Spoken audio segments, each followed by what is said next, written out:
Kami percaya Tuhan, kami sangat percaya mujizat-Mu pasti terjadi Tuhan Yesus. Terima kasih Tuhan, terima kasih. Gloria labaya syara labata kara labara labara. Haleluya, haleluya. Terima kasih Tuhan Yesus. Saat ku tak melihat jalan-Mu, saat ku tak mengerti rencana-Mu, namun tetap ku pegang janji-Mu. Pengharapanku hanya padamu. Saat ku tak melihat jalan-Mu, saat ku tak mengerti rencana-Mu, namun tetap ku pegang janji-Mu. Pengharapanku hanya padamu. Hatiku percaya,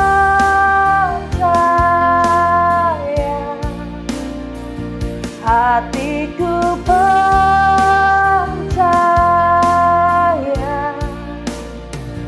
hatiku percaya, selalu ku percaya.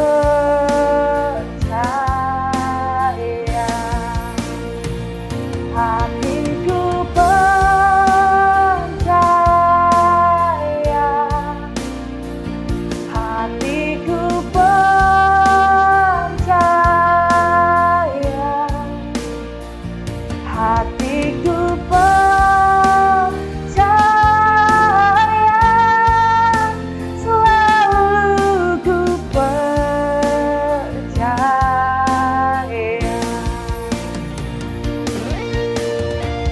Hati kami percaya Tuhan. Oh Jesus, kami bersyukur Tuhan. Kami percaya Tuhan, janji-Mu Tuhan ya dan amin. Oh terima kasih Tuhan Yesus. Haleluya, haleluya. Oh ya labara labara labaya syara labata kara labara labara labara labara. Oh ya labara labara. Hidup percaya,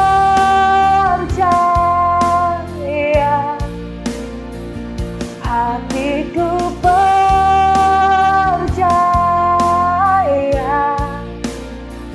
hatiku percaya,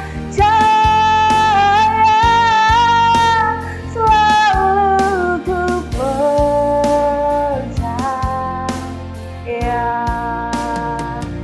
Lord, I will trust in You. Lord, I will trust in You. Lord, I will trust in You. My heart will trust in You. Hatiku percaya,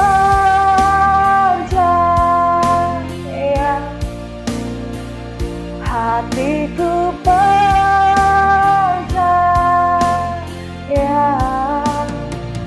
hatiku percaya, selalu ku percaya,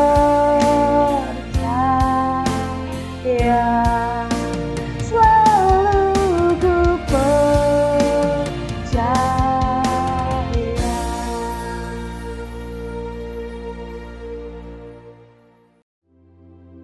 Shalom semuanya. 1 Korintus 3 ayat 16 berkata, "Tidak tahukah kamu bahwa kamu adalah bait Allah dan bahwa roh Allah diam di dalam kamu?" Pada saat kita bertobat dan percaya kepada Tuhan Yesus, maka Roh Kudus, Roh Allah masuk ke dalam hati kita. kita adalah bait Allah. Mari kita katakan bersama-sama bahwa saya adalah bait Allah. 1, 2, 3. Saya adalah bait Allah. Sesuai dengan Roma 8 ayat 2, bahwa roh yang memberi hidup, yang ada di dalam kita, telah memerdekakan kita dalam Kristus dari hukum dosa dan hukum maut. Pada tanggal 17 Agustus 2020, kita merayakan ulang tahun kemerdekaan Republik Indonesia yang ke-75. Seperti Tuhan memberikan kepada kita kemerdekaan, yaitu merdeka dari penjajahan hukum dosa dan hukum maut. Maka Tuhan sudah memberikan kemerdekaan bagi Indonesia dari segala bentuk penjajahan. Dirgahayu Republik Indonesia.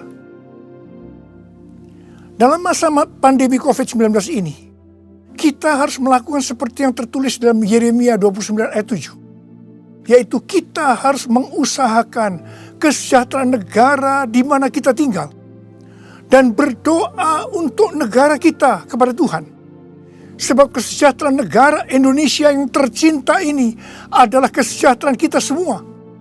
Yang mau melakukan ini katakan amin.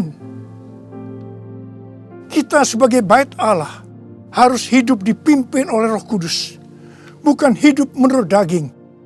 Roma 8 ayat 13 berkata, sebab jika kamu hidup menurut daging, kamu akan mati. Tetapi jika oleh roh kamu mematikan perbuatan-perbuatan tubuhmu, kamu akan hidup. Salah satu peran dari Roh Kudus dalam kehidupan kita adalah bahwa Roh Kudus akan mengurapi kita. Pengurapan yang berasal dari Roh Kudus ini yang akan mengajar kita dalam setiap pemikiran, keputusan, dan langkah yang harus diambil. Selain itu, peranan Roh Kudus juga memberikan kepada kita kuasa untuk menjadi saksi Yesus dalam menyelesaikan amanat agung. Di dalam era Pentakosta ketiga ini, untuk menyelesaikan amanat agung, Tuhan menyediakan pengurapan dan kuasa double portion kepada kita. Kita akan melakukan apa yang dilakukan oleh Tuhan Yesus pada waktu Dia ada di bumi ini. Bahkan hal-hal yang lebih besar.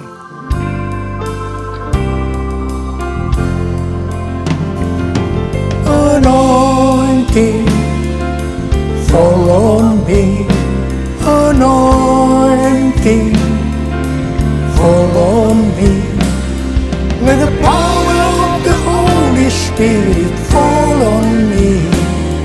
Anointing fall on me. Anointing fall on me. Anointing fall on me. Let the power of the Holy Spirit fall on me. Anointing fall on me. Anointing fall on me.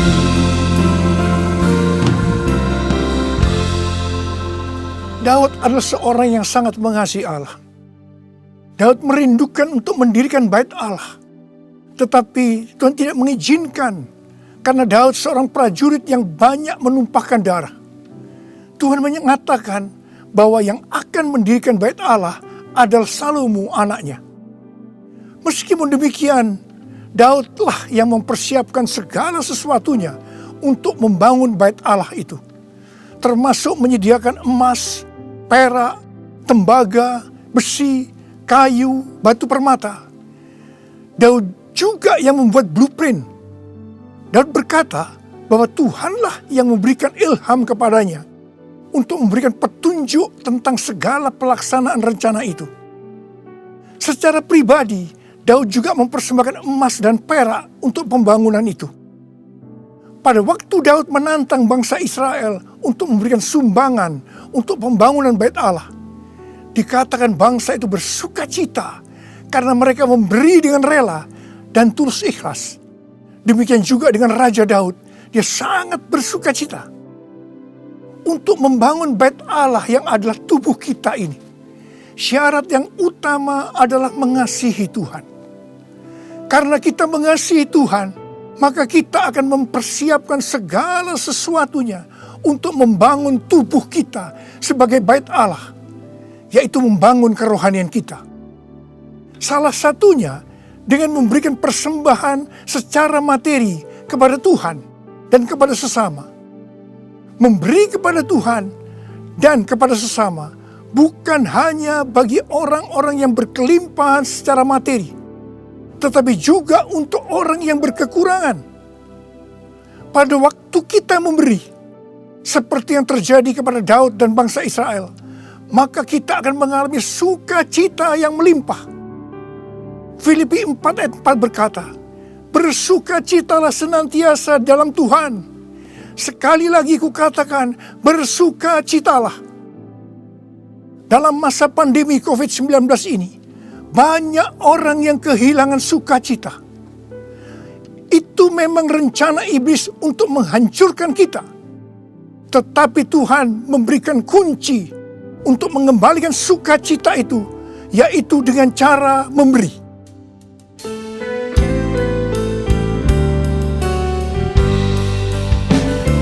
Jadikan aku bait suci-Mu yang kudus dan yang tiada bercela. Jadikan aku mezbah doa-Mu bagi keselamatan bangsaku, bagi keselamatan bangsaku.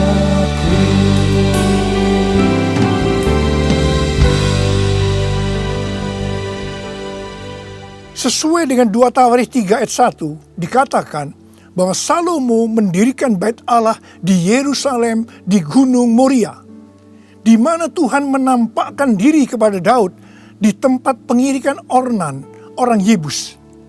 Jadi Daud yang menetapkan tempat dari bait Allah Salomo itu. Bait Allah Salomo merupakan perpaduan dari tabernakel Musa dan tabernakel Daud. Tabernakel Musa berbicara tentang hukum Allah, sedangkan tabernakel Daud berbicara tentang doa, pujian, dan penyembahan. Sebagai bait Allah, maka kita harus hidup taat kepada firman Allah dan hidup dalam doa, pujian, dan penyembahan. Saya ingat kepada almarhum Bapak Octavianus sebagai pendiri dari YPPII Batu Malang. Setiap kali saya berkhotbah di kebaktian tahunan dari YPPI di Batu Malang, beliau selalu berkata seperti ini. Di dalam ibadah itu ada 2 unsur. Unsur yang pertama, doa, pujian, dan penyembahan. Unsur yang kedua, pemberitaan firman Tuhan.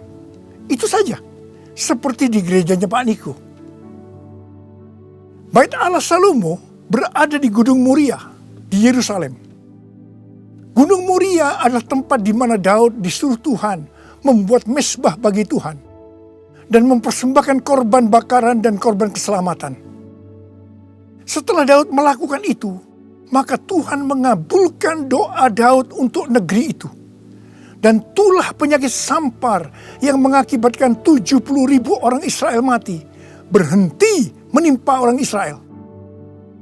Tuhan minta agar kita mempersembahkan korban kepada Tuhan, terutama di tengah-tengah pandemi ini, supaya doa kita dikabulkan Tuhan.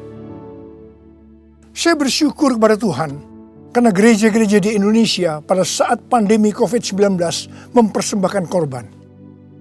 Bilangan Research Center melakukan sebuah penelitian, dan hasilnya didapati bahwa sebagian besar gereja, yaitu sekitar 75%, pemasukan keuangannya menurun sampai dengan 60%. Tetapi yang luar biasa, justru gereja yang keuangannya menurun 40-60%, gereja itu yang paling banyak memberi.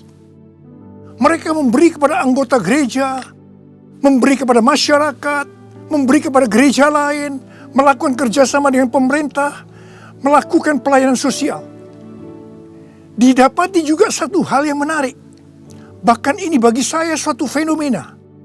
yaitu bahwa gereja dengan jumlah anak muda yang lebih banyak, dalam hal ini anak muda yang berusia di bawah 21 tahun, justru gereja itu terlihat lebih murah hati dan lebih peduli.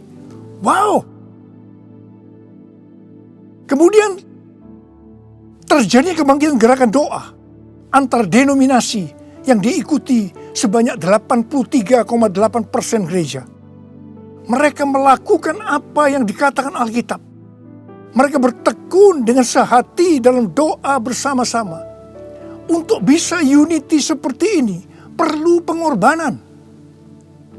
Saya percaya doa gereja-gereja Tuhan di Indonesia yang mempersembahkan korban seperti itu, yang sekarang berdoa agar pandemi segera berakhir dan tidak terjadi resesi ekonomi, akan dikabulkan oleh Tuhan. Haleluya! Gunung Moria juga adalah tempat di mana Tuhan meminta kepada Abraham untuk mempersembahkan Ishak sebagai korban bakaran. Saya percaya bagi Abraham hal ini pasti sulit untuk dimengerti. Ishak diberikan kepada Abraham dan Sarah pada waktu masa tuanya, di mana mereka sudah tidak mungkin lagi mempunyai anak. Ishak adalah anak tunggal. Hati Abraham sangat lekat kepada Ishak. Dan tiba-tiba Tuhan meminta kepada Abraham agar Ishak dipersembahkan sebagai korban bakaran. Dalam hal ini, Tuhan menguji Abraham apakah Abraham lebih mengasihi Tuhan dibanding mengasihi Ishak. Ternyata dalam pergumulan yang sangat berat ini, Abraham menang. Abraham lebih mengasihi Tuhan ketimbang mengasihi Ishak. Supaya menjadi pemenang dalam pergumulan ini, perlu pengorbanan. Setelah Abraham lulus dalam ujian ini, dia diberkati Tuhan berlimpah-limpah.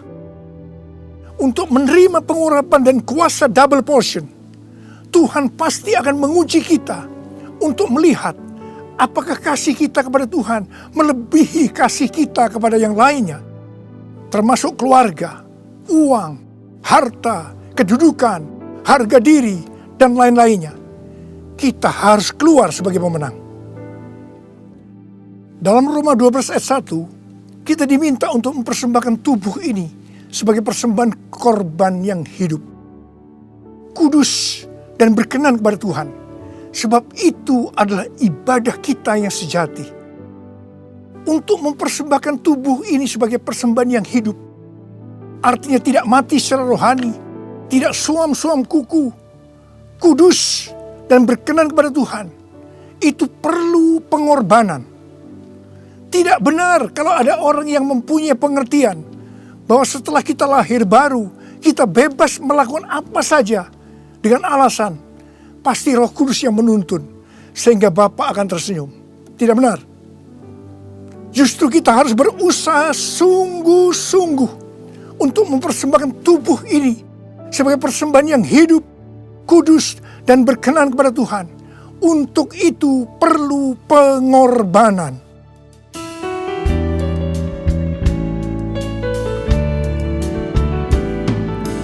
Bapa, ku persembahkan tubuhku sebagai persembahan yang hidup, kudus, dan yang berkenan padamu, sebagai ibadah yang sejati. Ku sembahkan Tuhan, ku sembahkan Tuhan, ku serahkan hidupku kepadamu untuk kemuliaan nama-Mu, untuk kemuliaan nama-Mu.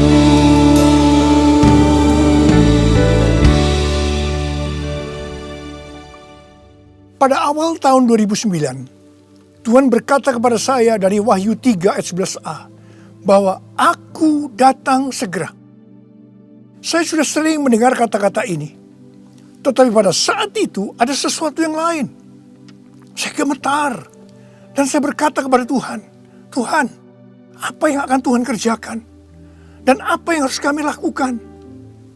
6 bulan kemudian, Tuhan baru menjawab pertanyaan tentang apa yang akan Tuhan kerjakan dengan berkata, Aku akan mencurahkan rohku. Aku akan mencurahkan rohku. Pada saat Roh Kudus dicurahkan, akan terjadi seperti yang terdapat dalam Yoel 2, ayat 28 sampai dengan 32. Ada 3 tanda yang akan terjadi. Tanda yang pertama, anak-anak, pemuda, dan orang tua akan dipakai Tuhan secara luar biasa. Katakan amin. Tanda yang kedua, mujizat akan terjadi luar biasa. Tetapi tanda yang ketiga, goncangan juga akan terjadi luar biasa. Dengan adanya 3 tanda ini, maka Yoel 2 ayat 32 akan terjadi. Yaitu bahwa akan banyak orang yang berseru kepada nama Tuhan. Dan mereka yang berseru kepada nama Tuhan, mereka akan diselamatkan. Artinya akan terjadi penuaian jiwa besar-besaran.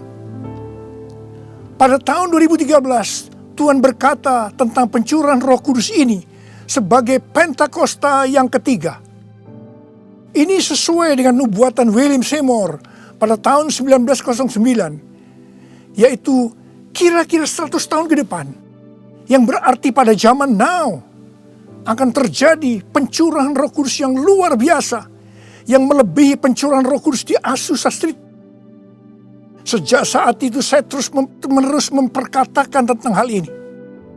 Siapa yang mengira bahwa goncangan yang terjadi pada tahun 2020, pada waktu era Pentakosta ketiga, ini adalah pandemi COVID-19. Di sini jelas bahwa pandemi COVID-19 ada hubungannya dengan aku datang segera. Pada waktu Tuhan Yesus ditanya oleh murid-muridnya, apa tanda kedatanganmu dan tanda kesudahan dunia ini? Tuhan Yesus menjawab dari Matius 24 ayat 4 sampai dengan 14, yang juga terdapat dalam Lukas 21 ayat 8 sampai dengan 19, yang intinya akan terjadi. Yang pertama, goncangan terhadap orang percaya. Yang kedua, goncangan terhadap semua orang yang di bumi. Yang ketiga, pemberitaan Injil di seluruh bumi. Dalam goncangan tadi, salah satunya disebutkan penyakit sampar, yang berarti COVID-19 termasuk di sini. Jadi, pandemi COVID-19 ini adalah bagian dari tanda-tanda kedatangan Tuhan Yesus untuk kali yang kedua. Yang perlu diingat adalah bahwa yang pertama, kita tidak mengatakan bahwa setelah pandemi ini Tuhan Yesus pasti datang kembali. Dalam hal ini kita tidak pernah tahu. Yang kedua, kita juga tidak bisa berkata bahwa Tuhan Yesus pasti belum datang setelah pandemi ini, atau lama setelah pandemi ini berakhir. Dalam hal ini pun kita juga tidak pernah tahu. Yang penting adalah bahwa pandemi COVID-19 ini adalah warning kepada kita bahwa kedatangan Tuhan Yesus sudah semakin dekat. Kalau dalam kitab Wahyu saja, Tuhan Yesus berkata, Aku datang segera, sebanyak 4 kali. Waktunya sudah dekat, waktunya sudah singkat sebanyak 2 kali. Apalagi hari-hari ini. Pasti kedatangan Tuhan Yesus sudah sangat-sangat dekat.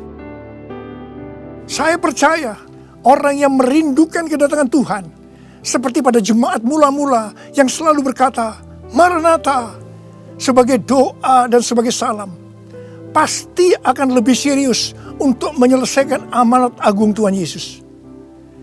Sehingga pada saat Dia datang kembali, kita akan mendengar suara penghulu malaikat, bunyi sangkakala, dan mendengar nama kita dipanggil. Haleluya!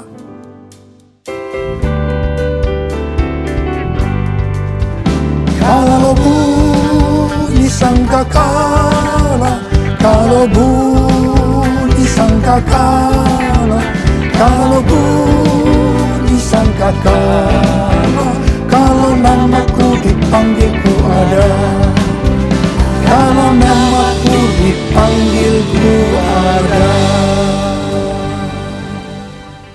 Siapa yang percaya pada saat nama kita dipanggil, kita akan mendengar panggilan itu? Sebelah angkat tangan. Mari, saudara yang percaya, nyanyikan lagu ini bersama saya.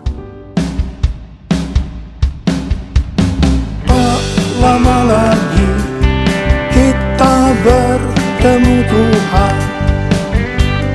Tak lama lagi kita bertemu Tuhan. Amin.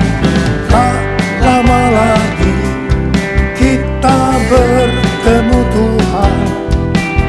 Haleluya, haleluya, kita bertemu Tuhan. Haleluya, haleluya, kita bertemu Tuhan.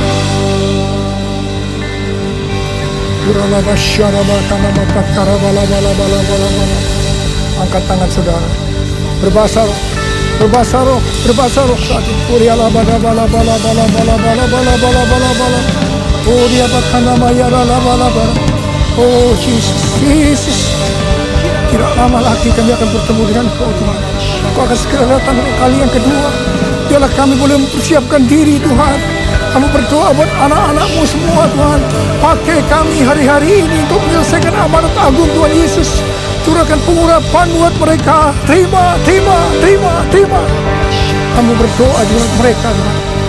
Engkau menyembuhkan mereka yang sakit, yang mengalami kesusahan. Terima kesembuhan. Terima kesembuhan. Terima, terima, terima, terima. Ora labakan nama ya rala bala bala. Ora bala bala. Ira bala bala bala bala bala bala bala bala. Oh Yesus, Yesus, Yesus, Yesus.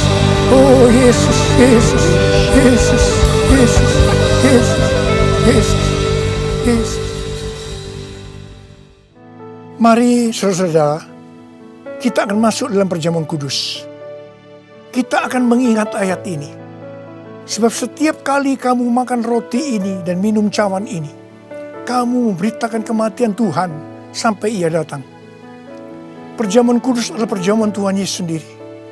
Setiap kali kita masuk dalam perjamuan kudus, Tuhan Yesus selalu berkata begini, biarlah ini menjadi peringatan akan daku. Karena itu, mari arahkan hati saudara kepada kebaikan Tuhan. Kita akan mengingat kebaikan Tuhan. Mari tundukkan kepala. Tuhan, siapakah kami ini sebelum kami mengenal Engkau? Kami ini semua orang berdosa. Upah dosa adalah maut, mati. Tapi Engkau yang tidak berdosa telah dijadikan dosa oleh karena kami semua. Engkau harus turun dari sorga mulia, mati ganti kami dengan penderitaan yang luar biasa. Sungguh kalau kami pikirkan Tuhan, betapa baiknya Engkau itu. Engkau jadikan kami sebagai anak-anak-Mu. Engkau tuntun, Engkau bela, Engkau berkati, Engkau lindungi kami. Engkau juga tegur kalau kami salah. Engkau sembuhkan kami Tuhan. Itu Engkau ya Abah. Itu Engkau ya Abah. Tuhan terima kasih. Terima kasih. Saudara-saudara, Tuhan akan memberkati saudara melalui perjamuan kudus ini. Tapi Tuhan mau kita makan dan minum perjamuan kudus dengan cara yang benar. Karena itu masing-masing. Sekarang introspeksi. Lihat keadaan dirimu masing-masing. Jangan menyimpan dosa. Kalau ada dosa yang Tuhan ingatkan saat ini, langsung minta ampun kepada Tuhan. Minta ampun, minta ampun. Ampuni saya Tuhan, ampuni saya, ampuni saya. Katakan demikian. Tuhan, Kau melihat anak-anak-Mu sedang meminta ampun kepadamu. Ampuni ya Tuhan, ampuni ya Tuhan. Layakkan kami masuk dalam perjamuan kudus. Kami akan masuk dalam perjamuan kudus dengan hati yang penuh ucapan syukur. Dalam nama Yesus kami berdoa. Amin. Sekarang saudara, mari angkat roti di tangan kanan kita tinggi-tinggi. Sebab apa yang telah kuteruskan kepadamu telah aku terima dari Tuhan. Yaitu bahwa Tuhan Yesus pada malam waktu ia diserahkan mengambil roti. Dan sesudah itu yang mengucap syukur atasnya. Dia memecah-mecahkannya dan berkata, inilah tubuhku yang diserahkan bagi kamu. Perbuatlah ini menjadi peringatan akan aku. Sudah dikasih Tuhan. Bukankah roti yang kita pecah-pecahkan ini adalah persekutuan kita dengan tubuh Kristus? Mari kita makan dalam nama Yesus.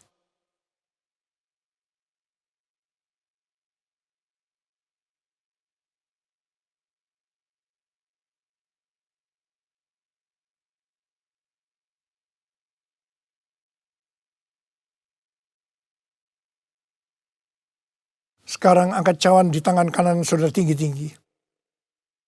Demikian juga ia mengambil cawan sesudah makan lalu berkata, cawan ini adalah perjanjian baru yang dimeteraikan oleh darahku. Perbuatlah ini. Setiap kali kamu meminumnya menjadi peringatan akan aku. Saudara dikasih Tuhan, bukankah cawan pengucapan syukur yang atasnya kita ucapkan syukur adalah persekutuan kita dengan darah Yesus? Mari kita minum dalam nama Yesus.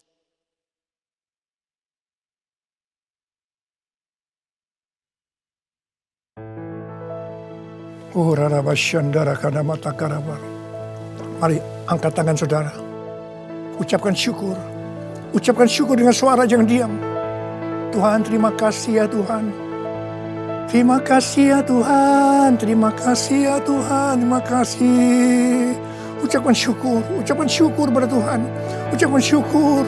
Kami bersyukur buat kebaikan-Mu ya Tuhan, ya Tuhan, ya Tuhan. Kami bersyukur, kami berterima kasih kepadamu ya Tuhan. Terima kasih Yesusku, terima kasih Yesusku. Puji syukur hanya bagi Tuhanku. Terima kasih Yesusku, terima kasih Yesusku. Puji syukur hanya bagi Tuhanku. Terima kasih Yesusku, terima kasih Yesusku. Puji syukur hanya bagi Tuhanku. Terima kasih Yesusku, terima kasih Yesusku.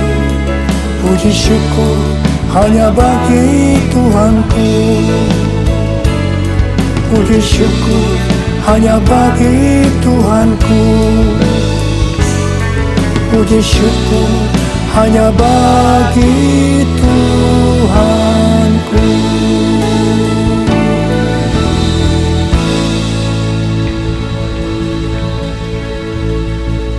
Terimalah berkat Tuhan. Kasih karunia yang berlimpah-limpah daripada Allah Bapa dalam anak yang tunggal Yesus Kristus. Persekutuan yang manis dengan Roh Kudus menyertai saudara sekalian mulai hari ini sampai Yesus datang menjemput kita di awan-awan dan bahkan sampai selama-lamanya. Yang percaya bersama-sama katakan amin.